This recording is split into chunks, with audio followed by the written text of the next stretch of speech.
Hi everyone, this is Ten. Welcome back to the Clash of Clans War Table. So I'm sure you guys have been adjusting to the new update. I'm sure you have been adjusting to the new farming strategies and trying to find different ways to defend your village. And I gotta tell you, I really don't feel like it took me a long time. Our clan, of course, had some growing pains with the new update, and we were trying to find ways to farm because a lot of us lived off of the loot bonus. What I used to do is I really used to just sit in Masters 3 or in Masters 2, and I would just basically snipe town halls all day. And the sniping really just gives you the bonus, and the bonus does not add to your loot haul in your profile, but it does give you loot, and that's what it's all about, right? So that kind of went away because you could no longer snipe the town hall and just get the loot bonus. You actually had to start to work for loot. And what that meant, as you guys know with all the new shield rules, is that you had to beat 30% of the village in order to get a significant loot bonus. So we did a trophy push in our clan. And during that trophy push, I made it to champion. I think I made it to champion 2. I can't remember the exact trophy count. And I started practicing the queen walk because one of our Town Hall 9 members, who has a level 30 queen at Town Hall 9, congrats MCG, that's big stuff, he started doing the queen walk in war and for farming. And the great thing is with the queen walk, when you're on boost, is you can just make healers and they generate really quickly. So as long as you keep your queen alive, there's not a lot of downtime. So the purpose of this video is not how to instruct you to do the queen walk. The purpose of this video is to let you guys know that I have had great success, even maxing out my Dark Elixir tank, by using the queen walk strategy in farming. And the reason it's so successful is because with just about any queen above level 20, it depends on what size of base that you're attacking. If you're attacking, Town Hall 9, Town Hall 10, you want to have a minimum level 25 queen. Now, we know that they nerfed the healers, and in my opinion, 4 healers does just fine. We use 4 healers in our war attacks, in our farming, and we have no issue with the queen staying up. So I think that they were nerfed, but they were only nerfed to a certain extent. I think when you start doing like 6, 7, 8, 9 healers, that's when you really see that that drop off. So with the queen walk, what you want to do is you want to look for a base that has defenses. Look how much loot is up here, guys. 5,000, 4,000, this, that. What I'm really doing is I'm looking for a base that has a clear path all the way around the base where I can set my queen up and just kind of let her walk around. And I also want to make sure she can get to the rockets without the healers going down. Now, see how these camps are placed on the corners? That will really disrupt the queen walk. The queen oftentimes will not go around that corner to the other side, so what will happen is she will get stuck and she'll end up shooting the wall, and you'll have to sort of go in the base maybe when you don't want to, and you risk getting 50% or the queen getting too close to the infernos and getting shot down. So what you want to do is you really want to make sure the rockets are set in a little bit or they are set out. If they are set out, your queen can shoot over the walls and she can get to it. Now, see this air defense? She can't get that air defense because it is,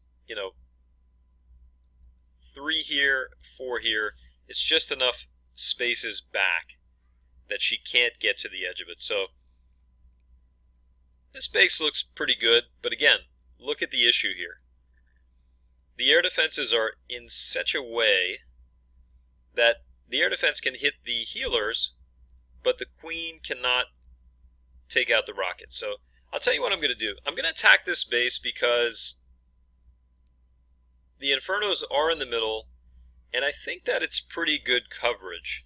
Now, what I don't know is, I don't know if the Queen's going to be able to go from here to here because of the camps, and the same thing.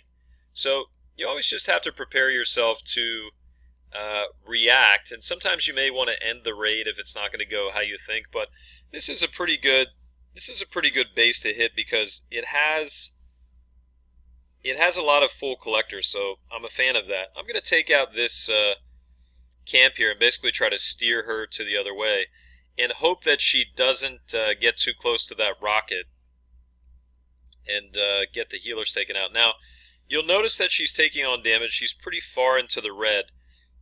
A level 35 Queen, in my experience, can take 2 point defenses with 4 healers and really not have a lot of issues.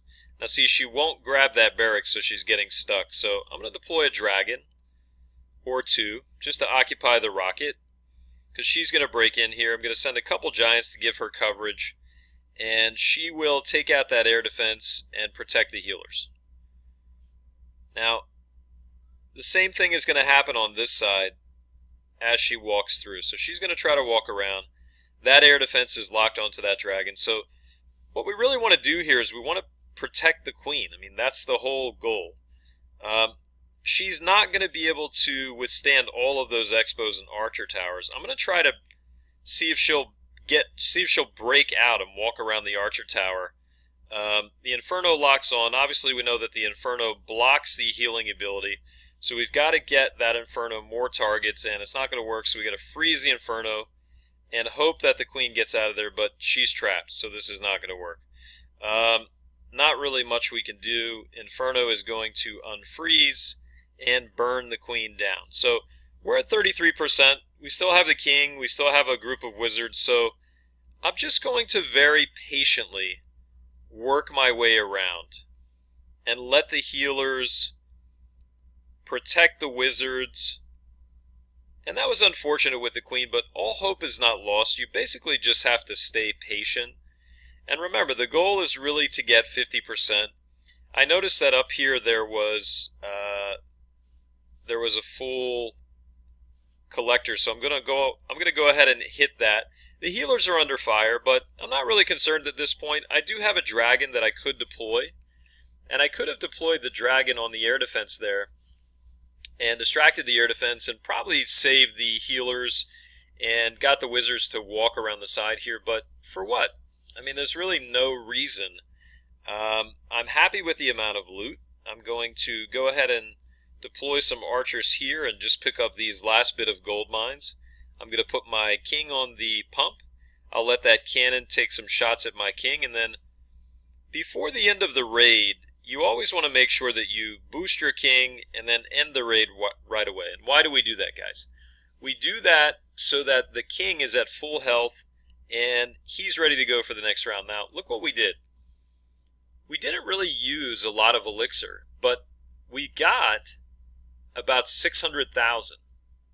And we got about 5 something in gold, and I would say that's a pretty significant dark elixir haul. So your Queen is not going to go perfectly every time. You can see I tried to save her there. I tried to get that single target Inferno off of her, but I'm happy with that. I'm probably going to go ahead and spend 5 gems and boost the Queen again and get her going. But I wanted to let you guys know that I've been having great success in Champions with that Queen walk.